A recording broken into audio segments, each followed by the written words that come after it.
an engineer with the Maryland Department of Transport. He also serves as a professor at the University of Maryland. Karibu Daktari.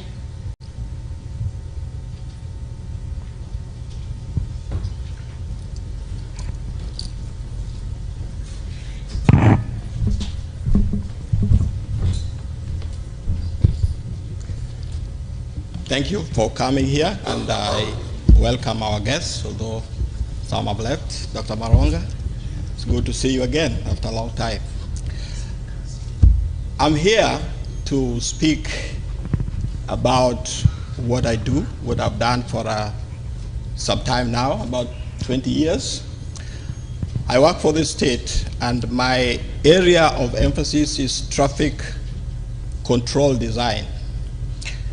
I don't know how many people know here that if you just go and pave a road and you don't put those signs, you don't put those pavement on the road, it's not a road.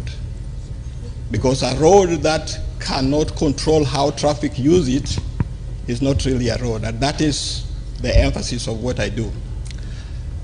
My concern, which has been troubling me a lot, first of all, is equity and inclusion in the provision of roads in Kenya. You look at some areas, you find that they are really well equipped in terms of the network of roads. But you go to other places, you have to walk long distances to get to a place where there's a road that you can use. So at one time, I'm also a member of professional engineers in Kenya. So I presented a paper at one of the conferences, and I mentioned this concerning the roads. And one of the things that I did was to look at, let's say, the population density and compare with the percentage of mileage of roads that were in those areas. And when you look at that, you find that there's a lot of inequity in that. For example, I want to just give one example here that it's only 1.4%, but Murang'a has 2.4. So you can see there is a difference there. Yet their population density is about the same. I compared also Kiambu and Kisii. The population density in Kisii is in Kiambu is 952, and that one in Kisii is 958. But the network in Kisii is 1.4%, while the network in Kiambu is 3.4. Basically, what I'm trying to say here is that we know what road does. If somebody is sick and you want to take this person to the hospital, and the network is not good, there's a very likelihood that this person might end up dying just because he could not be taken to the hospital in time. So for us to be in a position where we can distribute what the government is providing, then it means that there should be some equity in the way these amenities are provided. And my hope, Daktari, is that when you reach that space, which I know you are going to be there, then this will be taken into account. Because a person who is sick in Kisii is not better than a person who is sick in Lokichogwe or somewhere there. So we want to be able to provide, as a government, to provide for everybody who is there to make sure that they can be given equal provisions. The other area of my concern is traffic fatalities. That is one of the things that I also do.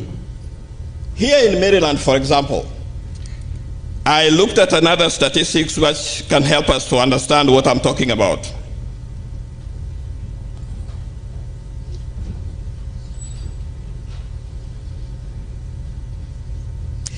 We find that the number of vehicles, the total number of vehicles that are in Maryland is about 5 million. That one is, I'm looking at the statistic called 2022. Also, the number of vehicles in Kenya about that time is about 4.5 million. Yet the number of fatalities in Kenya is about 4,000 compared to 500, about 500 and something in Maryland. You remember that people who are involved in fatalities are majority progressive, rich, people who have some money. And in the end, we are losing a lot of people like that who could be enhancing the development through those. My thought is that this should be a focus for the government, that funds be made available, and not only funds, but programs be put in place that can allow these fatalities to be reduced. Even if they can be reduced by a half, that would be something that would be helpful. So it is my hope that when you get there, these are issues that will be looked into. Thank you. Thank you. Asante sana. Next on stage, I'm going to welcome Joseph Nyakundi Mecha. It's my honor to introduce him. We all know him as a community leader here. He's very well respected. He's the CEO of Mecha Financial Group and a seasoned financial expert with nearly 20 years of experience, recognized as a member of the $1 Million Round Table and a certified financial fiduciary. Please join me in welcoming Mr. Joseph Mecha. Karibu sana.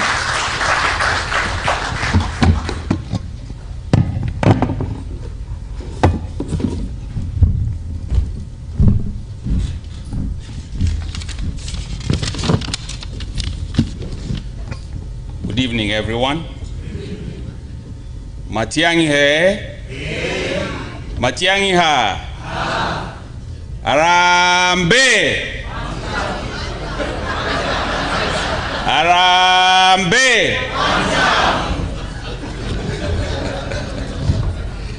Ladies and gentlemen, fellow Kenyans, distinguished guests, the sixth, Dr. Fred Matiang'i. You know, I said in some forum yesterday that I already bought champagne. I'm ready to pop that 2027.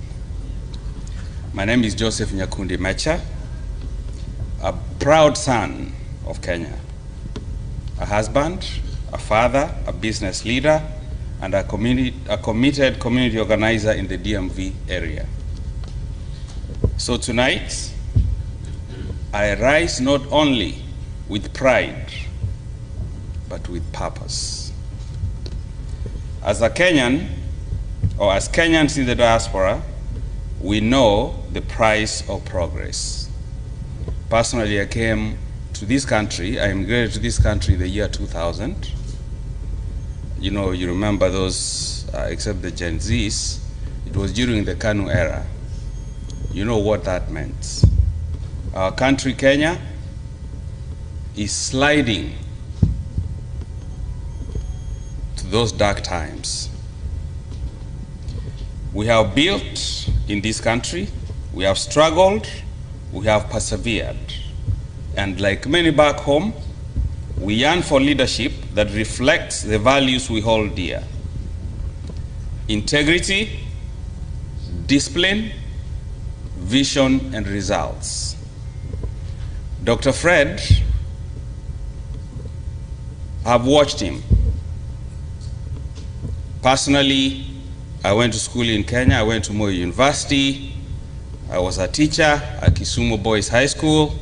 From there, I became an education officer in Vihiga district before relocating here. Dr. Matiang'i became Minister for Education. As an education officer, it was difficult to even transfer teachers. When he started the delocalization policy, most of the teachers, everybody thought it will not work. But guess what? It worked.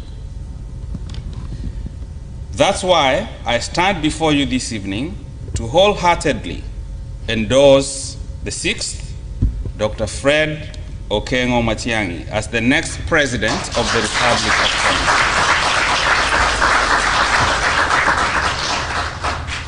Dr. Matiang'i is not a stranger to results. He's a man of action. The Ministry of Education, you go to Kenya these days, school buses are painted yellow. Yes. The only minister I remember who took action and people respected those actions is John Mishuki, right? Remember John Mishuki? Yes. He brought order to the Ministry of Education. He delivered digital transformation in ICT. These days we have in Kenya content creators everywhere, right? Because of him. He restored confidence in our internal security systems. I remember when he was Minister for Interior, we couldn't hear of terrorist attacks in Kenya. He fought corruption, not with words, but with systems, with laws, and with fearless execution. He's a leader who believes in service, not self-interest. A public servant who shows up early, works late, and delivers every time. I was watching some of the clips. Dr. Matiang'i would show up. I think I saw somewhere, he showed up somewhere in Mkurueni at 5 in the morning. People were fighting. Some people were fighting over land. They couldn't get even title deeds. But he was able to fix that problem. As a community leader in the diaspora, I can say without hesitation, Kenya needs him now more than ever. We are tired of recycled politics. We are tired of empty promises. We are tired of impunity. You can see what is happening in Kenya. Young people. Recently, somebody says, shoot them in the leg. As if Kenya does not have a constitution. We are a constitutional democracy. We are tired of empty promises. We are tired of impunity. We are ready for a Kenya that works, for the mama mboga, the graduate hustling for opportunity, the farmer seeking fair markets, and the diaspora longing to invest with confidence. Dr. Matiang'i is not a perfect man, but he is proven. He doesn't seek power for power's sake. He seeks to restore dignity to leadership and hope to our people. So tonight, I ask you to do more than listen. I ask you to engage. I ask you to stand with courage. I ask you to believe again. Let's believe in our motherland. Let's believe in Kenya. Let us organize. Let us mobilize and make sure we go home, campaign. Let us activate our networks. Let us support this campaign. In the diaspora, we need to speak with one voice. Let's bring home leadership that delivers. Dr. Matiang'i is ready. So we are. Thank you, and God bless Kenya.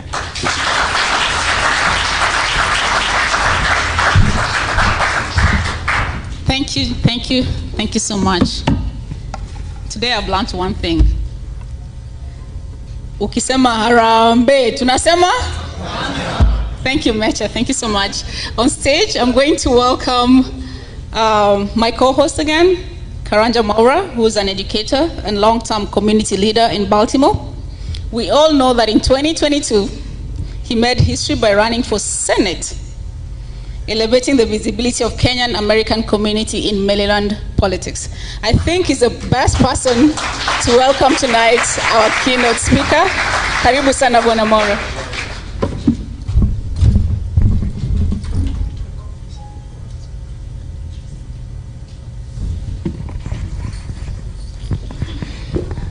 It's my honor. My big honor. A lot has been said. Today is not about me. Today is about the future of Kenya. We are at crossroads right now. And with no further ado, I'm going to take this moment to ask you to give a hard applause as I invite Dr. Fred Matiang'i.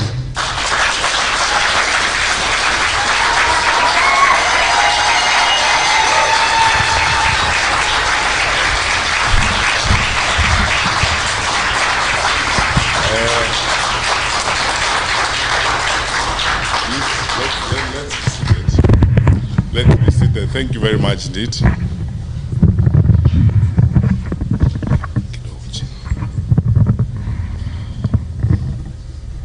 Good evening.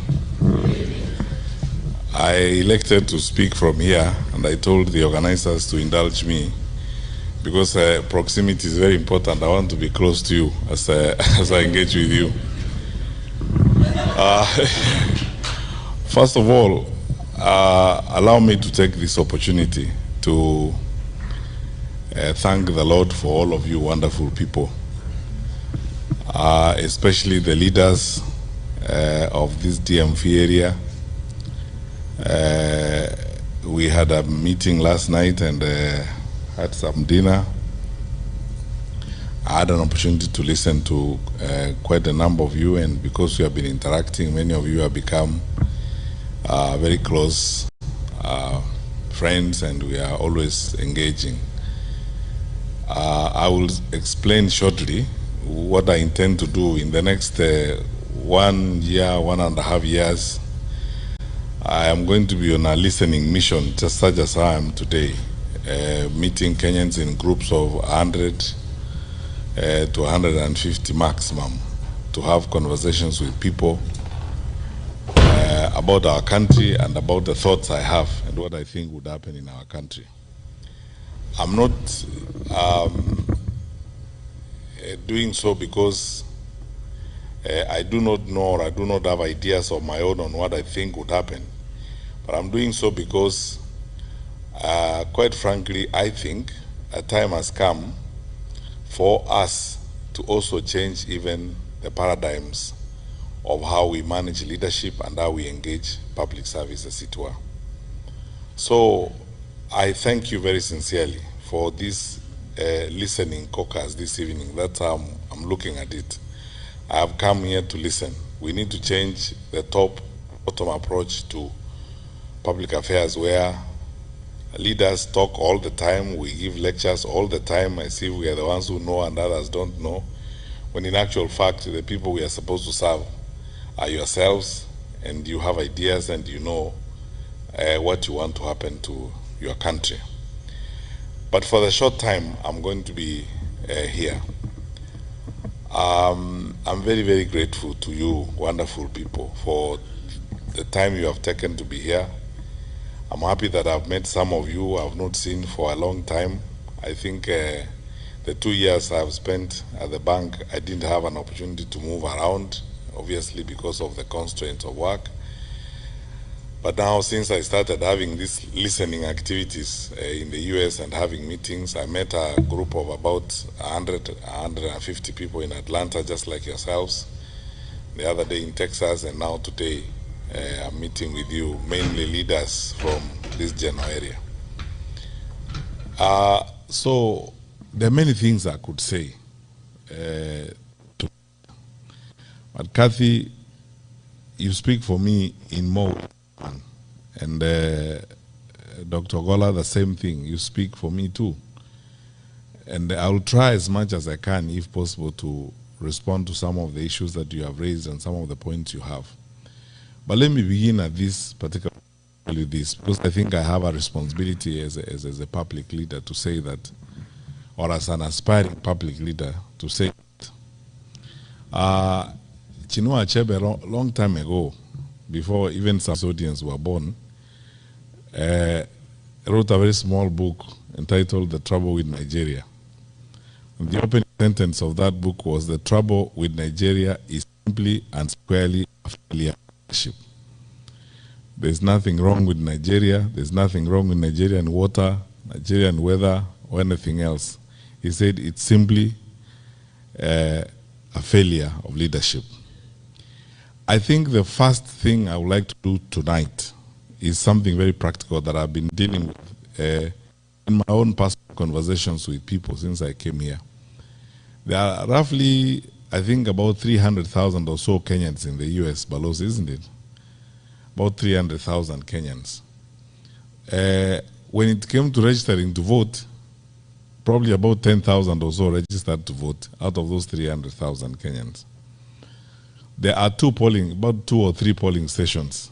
And even then, when it came to the actual voting itself, I don't think 3,000 Kenyans voted in 2022. So let me begin by saying this to you. And even we, as the leaders or aspiring leaders, we can't love your money and the remittances that you're making, but we don't love your contribution. My first challenge to you, wonderful people, is that you need to participate in electing the leaders of Kenya, so that then you can hold people to account. So because I'm a presidential candidate, I took it upon myself to begin conversations with people on how we can make this happen. And this morning I was talking to the people at the mission, and Mr. Mwaura, we agreed that you are going to form a small team that brings together leaders and representatives from other cities in the US, so that we can complete a proposal on how we can increase the polling stations in the US from the current 3 to 10 or 15, and then begin a process of sensitizing the Kenyans who are here to participate in the electoral process. Because, my brothers and sisters, whatever we do, unless we are participating in making that decision on who is going to make decisions for us, I mean, what are we going to talk about if you are not participating? We can only whine and dine and complain about it. And I might tell people in Nairobi, for instance, that if the middle class in Kenya actually wanted to change the country, they can change the country. Going to Karen Club and having drinks at Karen Club is good, but it will not get us to where we want to go. Participating in the process will get us there. We can stay on X, it's a good forum, we can engage, yes, but voting, actually voting and going to vote makes a difference, because that way then you'll be able to take decisions that affect the way in which your country is managed. So my challenge to you, leaders, is that please follow up on this discussion we had with people at the mission to complete a proposal that will be looked at by the IEBC. On front, as leaders who are outside of government, we have already started a process of both petitioning the IEBC and also with a perspective of going to court if need be, to see to it that we have more polling stations here in the US so that you guys can vote. Because it's not, if there was a polling station here tonight in Baltimore, there are more people here who would vote than all those who voted in 2022 from the US in the first place. So this is something I think we need to work on. That's where we need to start from in terms of our participation and so on. So let me go to my brief remarks tonight, and then I am looking forward more to interacting with you and answering questions and giving you my perspectives. And Kathy, I'm going to answer your questions, the ones you asked me about my experience in public service and what I think I'll do differently, as it were. Now, there's nothing wrong with our country. That's where I'll begin. I am one of those people who had the privilege of serving my country in the position of a cabinet minister for 10 years, 2 terms with President Uhuru Kenyatta. That was one of the best times in my life. With all the challenges and the crises, in the Ministry of Interior, for example, 2/3 of the time you operate on adrenaline. Because you sleep with phones on either side of your bed.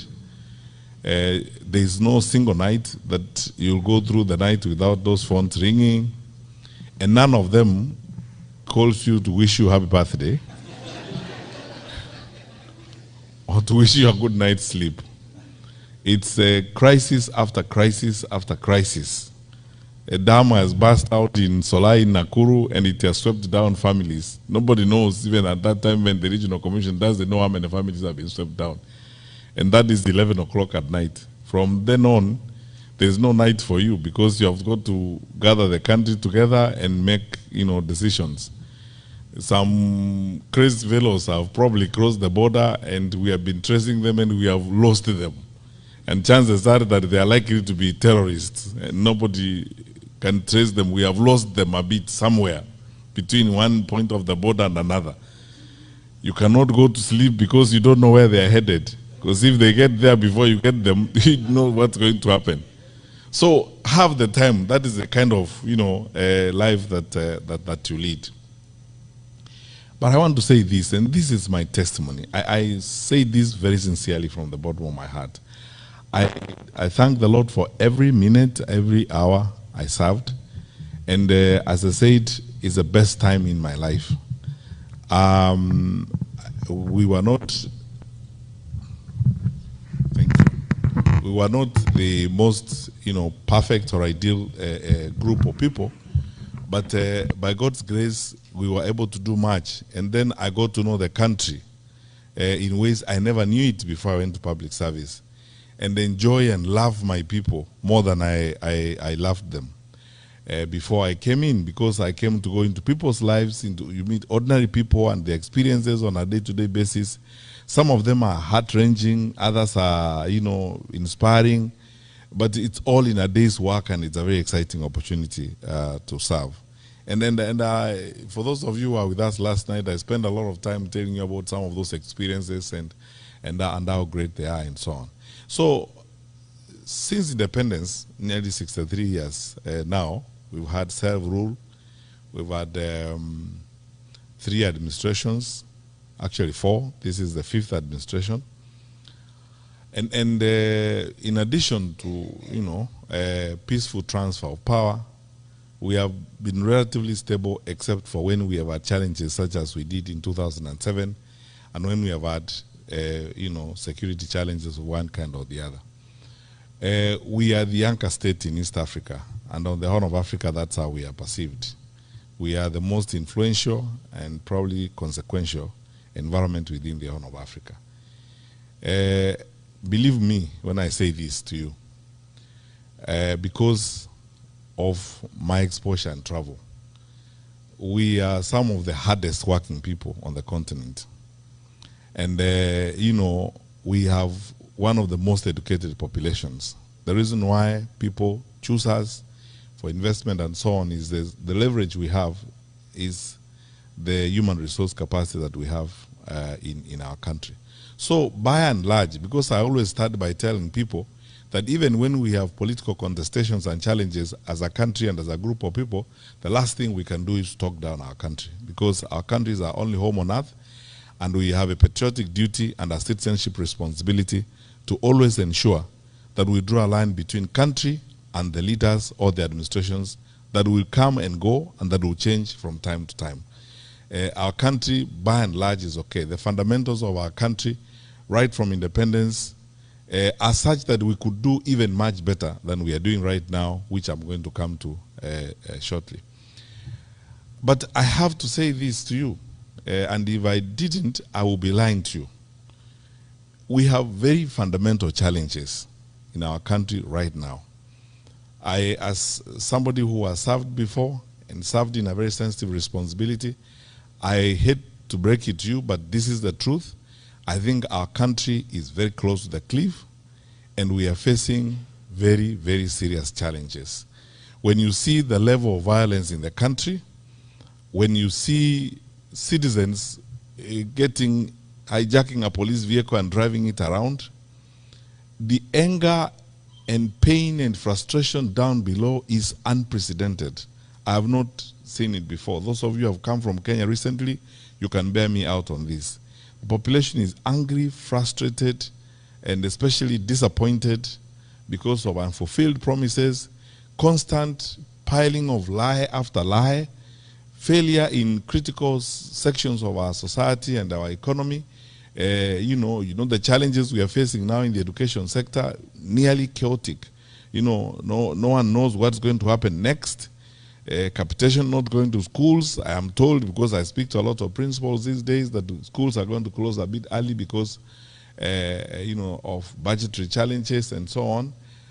All these are signs of state failure. But the one that worries me most, and the one that should worry you most, is one, that level of violence. And you know, your Kenyans, I'll be very candid with you, how Mungiki, how Sungusungu, and all these violent groups came up is they started, first of all, because the former state failed, the informal state took over. So as a result of the violence and the recklessness that we have seen from the formal state, the vigilante industry is going to start growing.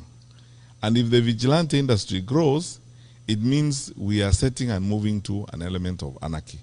That happens when our leaders are making excuses, and saying, it is this tribe or that tribe, it is the Kikuyus who are trying to destroy government, and so on. I said in public the other day when I was in Kiambu that, this has been essentially a history of excuses. In the first year of the administration, they said it's Uhuru and his administration that left us empty coffers, that didn't do anything, and so on. Whole year.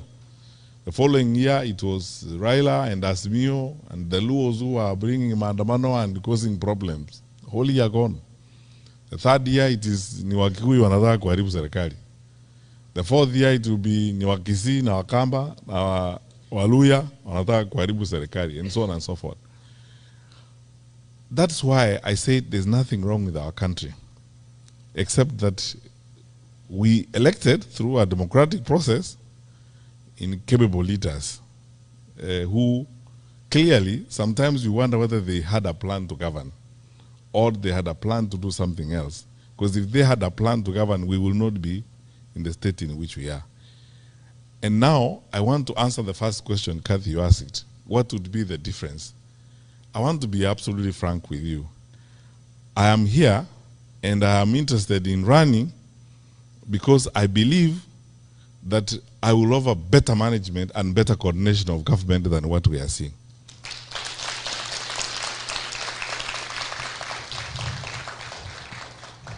And why? I said the other day in a TV interview that after 10 years of service as a minister and the last 4 of them spent as coordinator of government activities, I understand government almost like the back of my hand. That what actually needs to be done, Kenyans are not looking for a government to cook 1 million chapatis for them. They are not looking for, Kenyans are not looking for a government to make the bed for them or raise the children for them. Or, the Kenyans are looking for a government that will do one thing. Just wake up in the morning, go put your ass on the chair and work. That's all. Do your work. And don't make excuses. When you're supposed to do the work, don't make excuses and say it's so and so, it's so and so. My commitment, and I've been telling fellow Kenyans that since I put my name on the ticket and I put my hand on this, I'm saying this, hold me to account. I will not make excuses. I will not shirk. I will not hide. I will not fudge. I will not bend from responsibility. I will face responsibility head on and do the right thing. And there's no problem because you see in Kenya, you have a fantastic institution called the public service. The public service in Kenya has been the basis on which, as a country, we have stood. People go into the public service, they do a fantastic job. Many of them are very professional and very committed people who need, and that's my second point, Kathy, who need trust, leadership that they can trust. Because the trust deficit in the administration is uncoverable. The distance between what they say and the truth is uncoverable. That people need trustworthy leaders, people they can trust. That if they tell you this is going to happen, it is going to happen. That's why I don't want to spend so much time criticizing others. I would like to spend more time saying, in my view, we would like to have a trustworthy government. A government you can believe, a credible government. Whether it's foreign policy. Our country, Kenya, over the years has been known for 3 things: stability, reliability, and credibility. That what we tell you is credible as a government.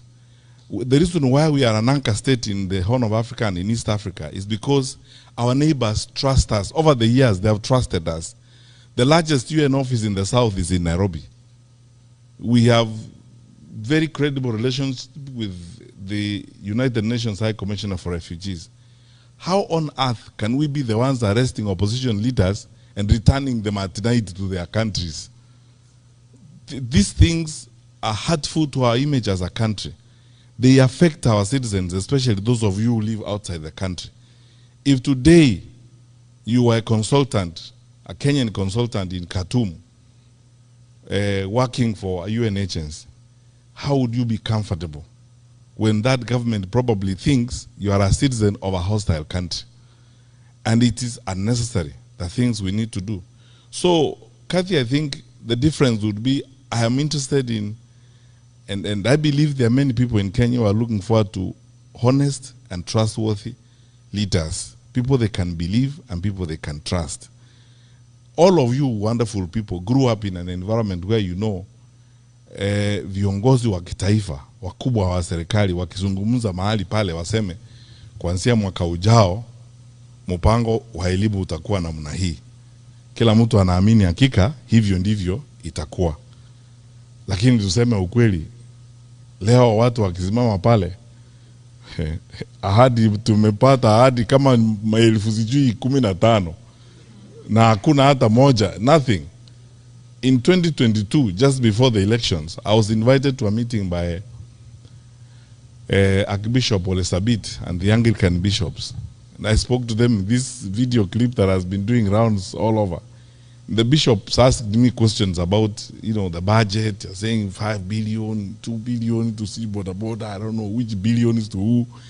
They asked me, I said, these are lies. You're just being lied to. I said that 3 years ago. And Kenyans, it has come to pass. And I said, the Chief Justice invited us to a meeting in Naivasha of the National Council for Administration of Justice. Everybody was in the room, including judges of the Supreme Court and the TPP, the entire justice sector was there. Then I was asked, including the late Chebukati who attended the meeting, I was asked this question about money and campaign finance. And I said, you know, this wash-wash business we are seeing here, some of these people doing well on the campaign trail are people who are on the Interpol list for wash-wash and money laundering. If we are not careful as a country, we are going to launder into elective offices up to 40% of these characters.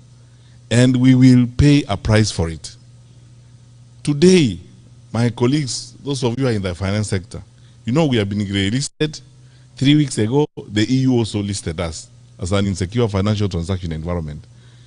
It has never happened since independence. And the reason why I was very surprised about that EU one is that we are the only country in East Africa on that list. I want to be diplomatically sensitive. Sitaki kuongea mambo mengine niseme, unajua hata Burundi haiko huko.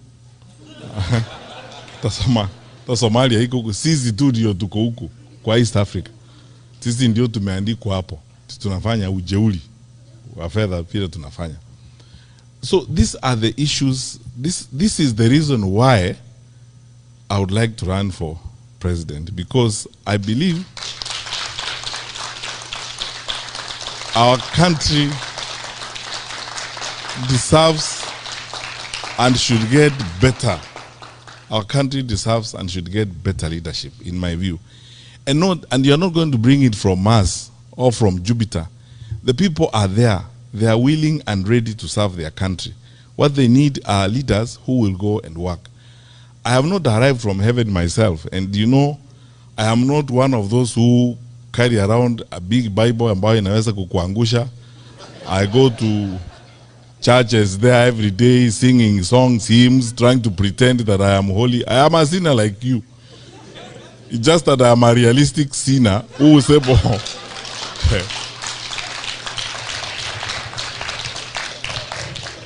who would like to do his work and get his work done. That is it. Who will not make excuses when I'm supposed to deliver services, and who is willing to level with the people of Kenya and tell them the truth, as it were. we know when Gen Z happened, the demonstrations against Finance Bill 2024 in June 2024. First of all, I asked very many people, and you know, the privilege I have is that you cannot hoodwink me. I think, as someone said in this room, the late John Mijuki and myself are probably the most consequential ministers of security in independent Kenya. I was there for 5 years. I know our capacity and I know what we will do. How was our parliament overrun in broad daylight, and parliament is 2 kilometers from State House? So, and then MPs were scampering for life. What is shocking to me to this day, honestly speaking, and you Kenyans, I mean, this is something you should ask yourself questions and answer. No one has asked the question, what actually happened and why? Because in ordinary circumstances, we should have had an all-parties parliamentary inquiry, where all parties come together, have a parliamentary inquiry. In fact, if I was president that time, I would have worked with the leader of majority and worked with the speaker to have an all-parties parliamentary inquiry. Why? It would have given me an opportunity as president to listen to the Gen Z and to have an opportunity for them to ventilate so that I understand what is actually going on, have the parents come there, and it would have given us an opportunity as a country to do deep dive and soul searching on what we had not done that caused Gen Z to get to that point. So, we did not do it because viongozi wa kitaifa think they know everything. Then 25th June came, 2025. We lost more lives. Then Sabasaba came. We lost more lives. And my brothers and sisters, we cannot continue that way. That is not how we are supposed to live. And in all that, you can see irresponsibility, dereliction of duty, recklessness. And it's best demonstrated by the language you have heard leaders use and the sentiments that you hear leaders using. I was shocked in this day and age, 63 years after independence. There's somebody who talks about tribes. Where do you live? I mean, those things, nobody talks about those things anymore. I asked some friends last night where we were having dinner, which one of us goes to hospital in Kenya and you are sick, you are very, very sick, you are shivering in your car, but then you ask people, please check on the list, what's the tribal background of the doctor on duty before I go in? Because you just get in, you are treated, and sometimes you don't even know the ethnic background of the fellow who's treating you. But until you are treated, you go away. Why should it matter? When you walk to a bank, for example, in Kenya, you go to Equity or a family bank, you want services, you go to the teller. Do you first of all ask, by the way, where do you come from? Before you ask, it's transactional. You just fill out your papers or you discuss your loan and you go away. It doesn't matter anywhere else. Why should it matter when it comes to making decisions on the leadership of the country?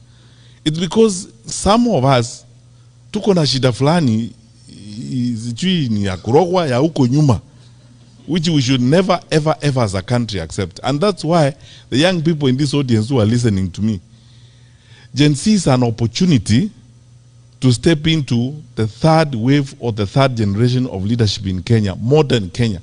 This is what is going to give us. This thinking and this approach is what gives us a modern country. A country where the content of your character matters more than your surname. You know, the values you hold, the delivery of services is more important than your surname. Because all those primitive things where your surname is supposed to lead you somewhere, so that if your name is Omolo, then I make a decision whether or not you should pass through this gate. That time is gone.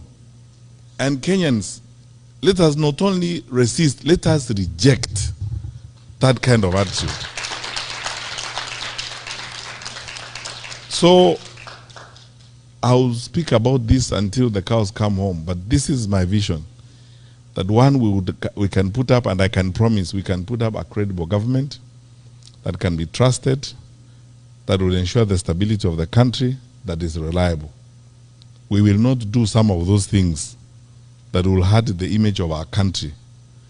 When I have another time, I will tell you about some of these challenges that we had even when I was Minister for Security, when some of our neighbors were trying those kinds of things, and we told them, we will not solve your problems. Your problems will be solved there.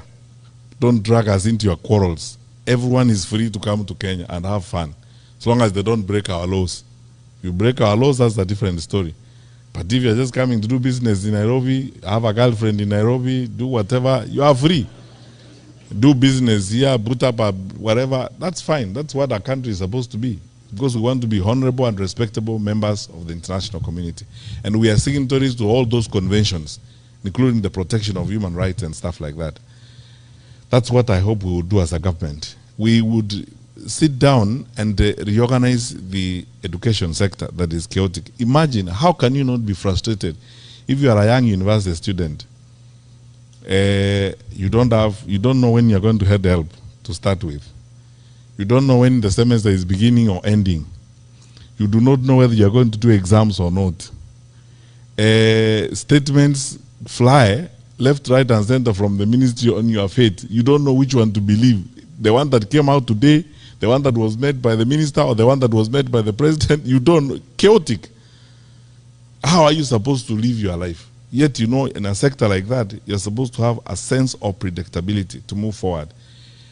I will advance this argument, especially when we come to the campaign proper. We waived examination fees when we were in government, because I can tell you, as a Minister for Education, when we looked at the budget lines and the allocations to the Examination Council and what we have in the budget in the ministry, there was no point really of levying examination fees, especially when you know it is actually going to be a wastage issue, it's going to be an inclusion issue, it's going to be a completion issue.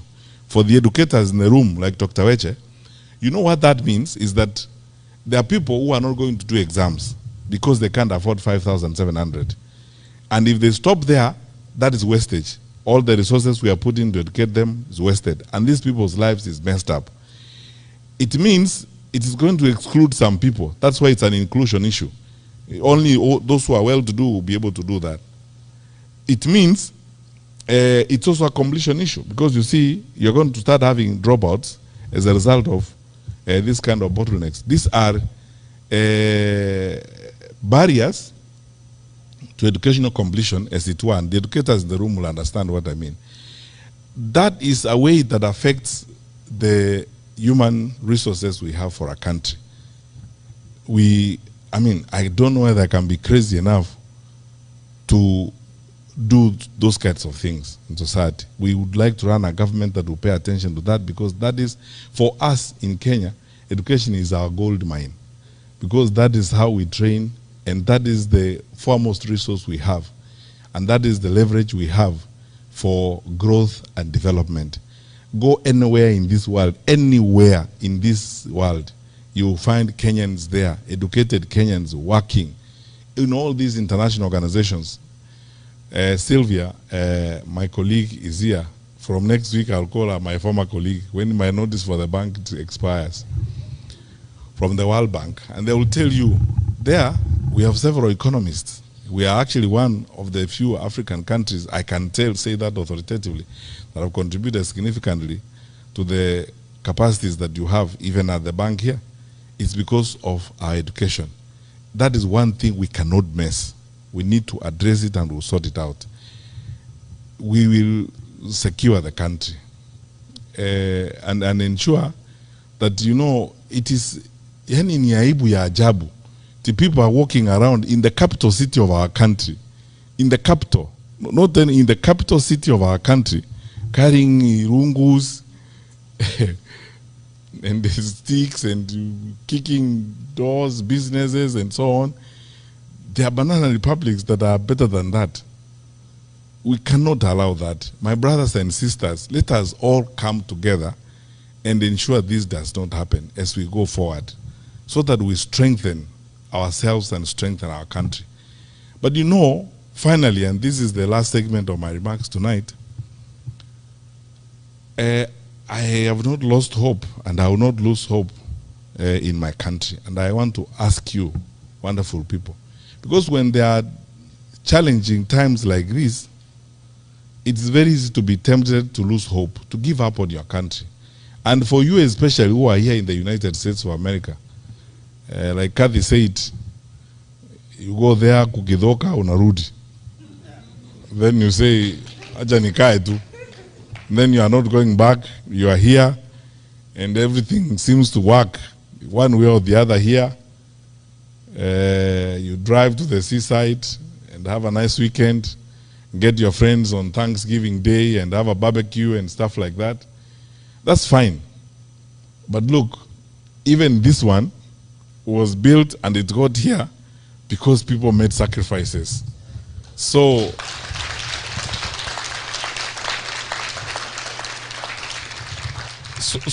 it is our turn to make sacrifices for our generation, so that our children and our children's children will find a Kenya that is like this one, so that other people will also come to our country and never wish to leave, because they will find that our country is also very nice, and it can happen.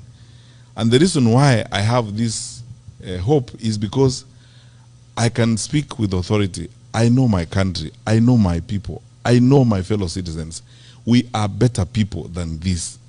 My country is better than this. What we are seeing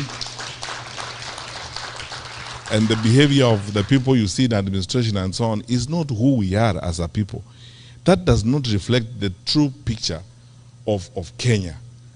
I don't know about you, but look, my friends, I have been in the public service.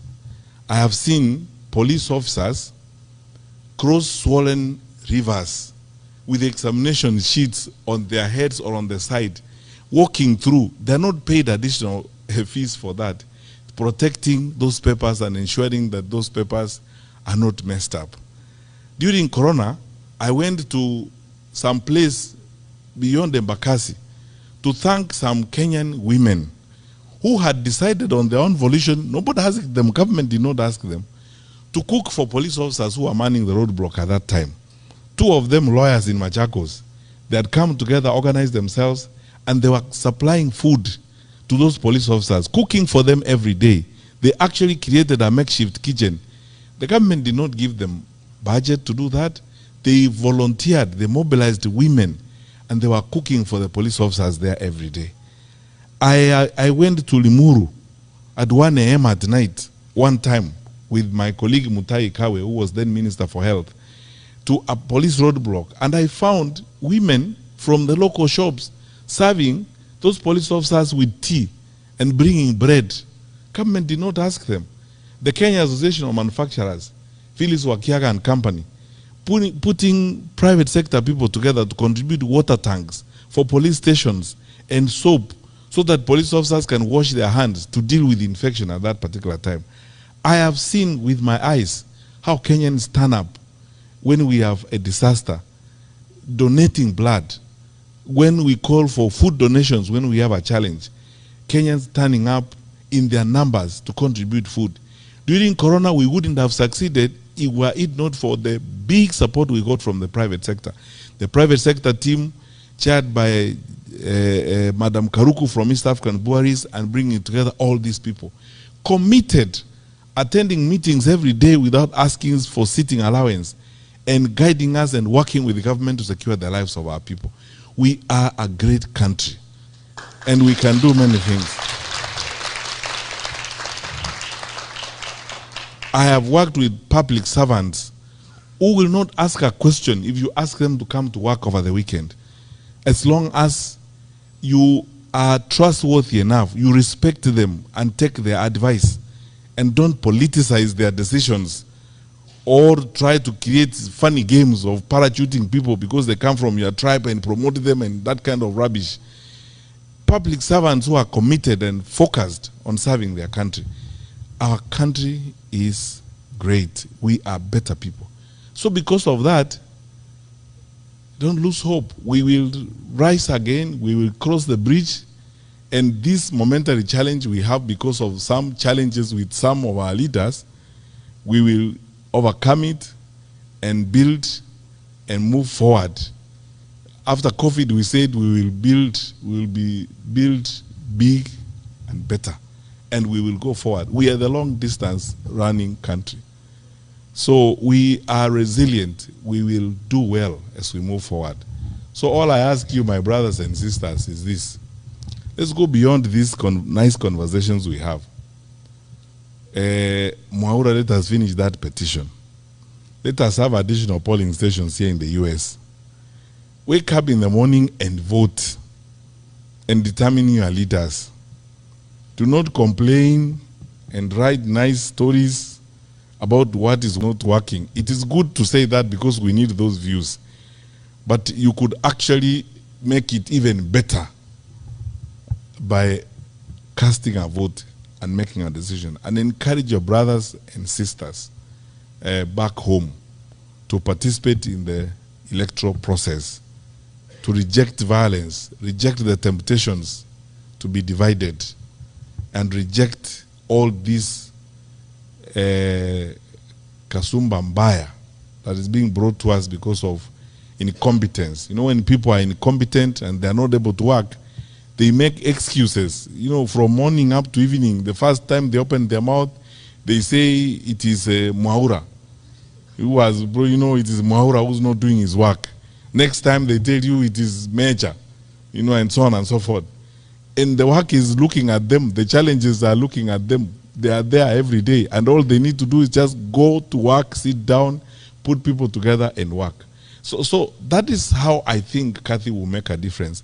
And I am committed. You asked me about my experience in public service.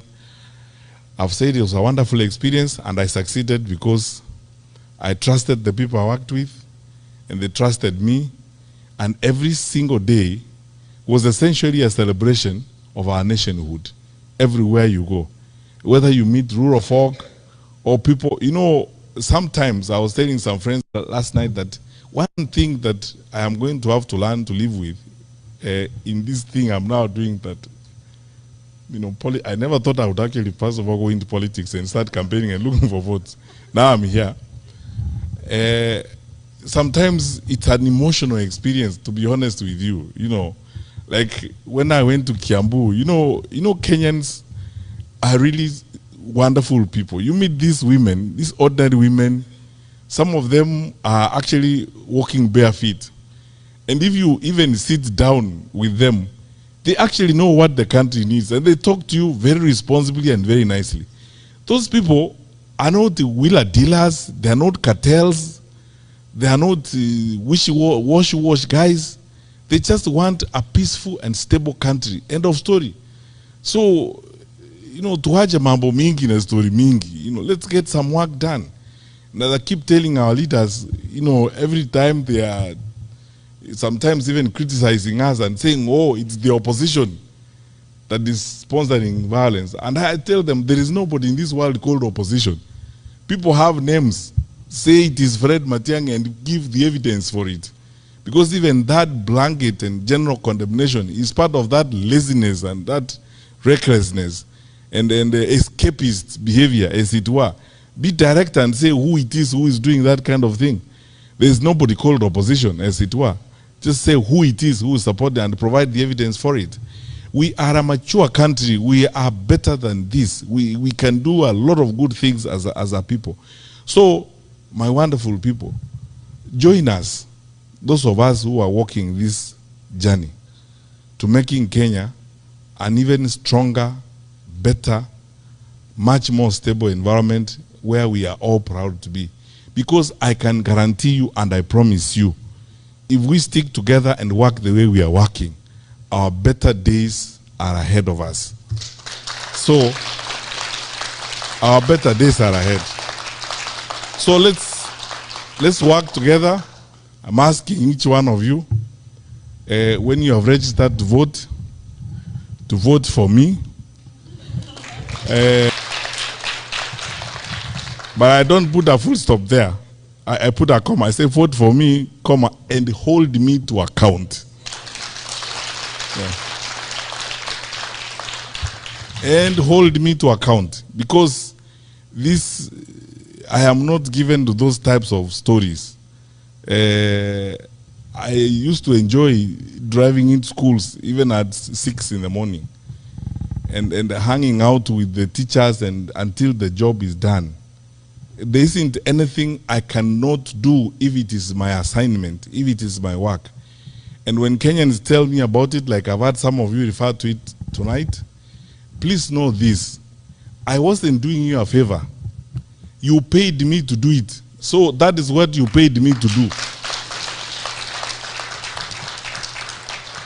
I was earning your money every month, and I pray that if you decided to hire me again, I'll be worth your salary. God bless you.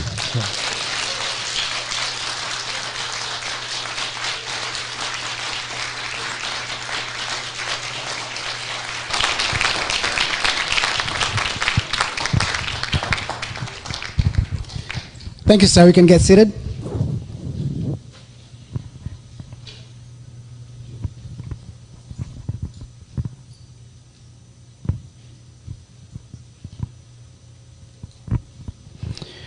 All right. Thank you, sir.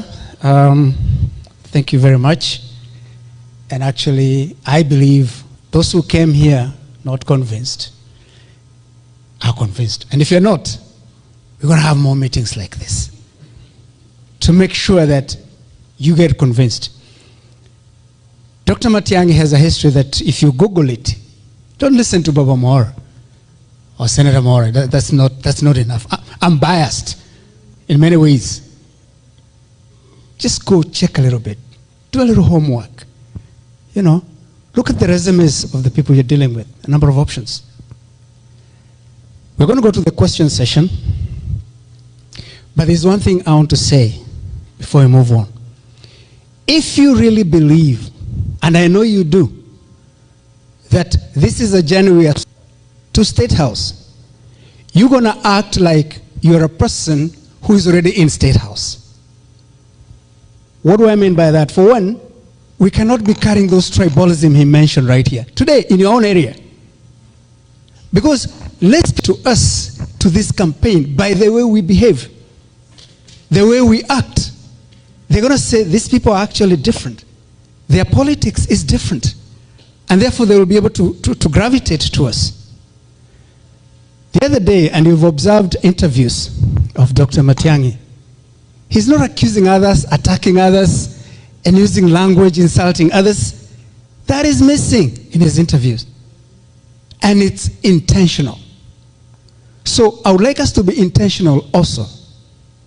When we talk to other people, because we will expand this tent. That's how we win. By being very intentional in the way we speak to the people we want to bring to our camp. Lies are not necessary. Attacking others are not necessary. If you have a good history, why are you attacking others? Give them your history. That's all you need to do. And you will be fine. The other thing I'm going to say, and I'm going to apologize saying this, let us not be caught up in our tribal cocoons. That's not going to help. For example, if I'm from, what is it called? Mulima? Mulima. Mulima cannot elect a president on its own.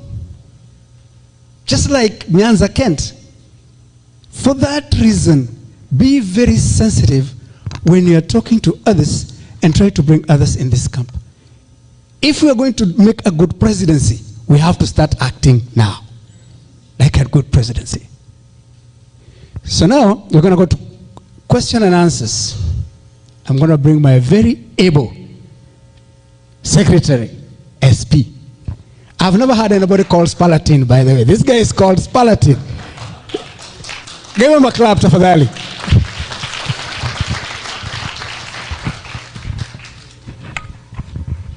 Good evening once again. Good evening, friends. Let me hear you say, restore Kenya. When I say Matiang'i, Matiang'i, restore Kenya. Restore Kenya. Matiang'i. Now, I have a very difficult task.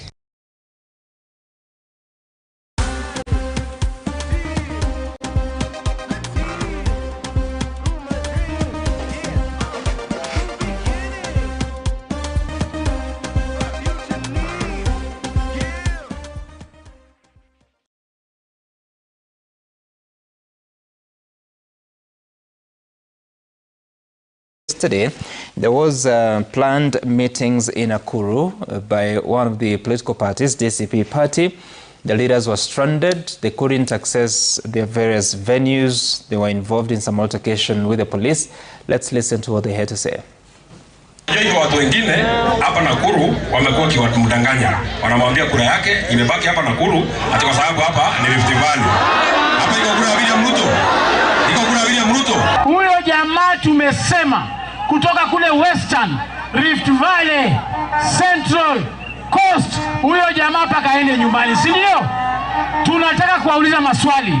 Leo hii tukisimamisha Rigathi Gachagua na William Ruto, mtapigia nani kura? Nyinyi jeshi ndio mtatusaidia kuondoa hii mtu, si ndio?